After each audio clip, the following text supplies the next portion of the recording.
Okay, here's a site that we set up about 5 or 6 years ago, and it was probably at the intermediate stage in that it was getting wet, going out, and particularly any time during the winter, particularly after rainfall, there was large areas underwater and more bare scalding happening over the summer.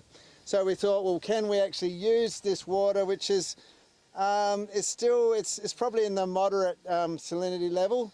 It's sitting at about 7 to 8 decisiemens, around probably 5 to 6 thousandths parts per million.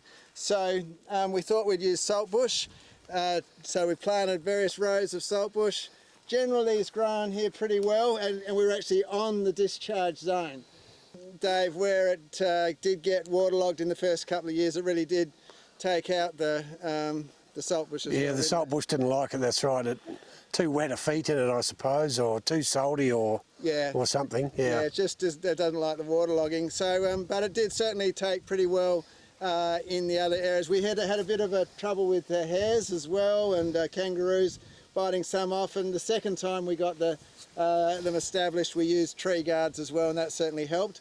We initially tried a bit of Tagasasti, but again, in the first time, and yeah, kangaroos and hares love Tagasasti, but there's a couple of plants that are doing well and doing their job as well. Long term, pretty good with the saltbush, and you've grazed this a few times. You had the sheep in? Yeah, we've got sheep in at the moment. You can see where they've been walking through here and having a bit of a chew around things, so yeah.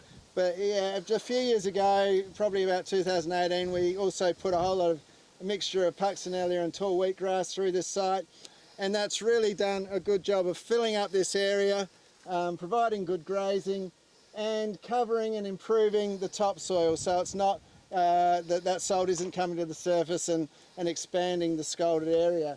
So Dave, we've got cover, we've taken the water table right down, almost dried it out it seems, and we're not spreading scald anymore. What's your plans for this site here?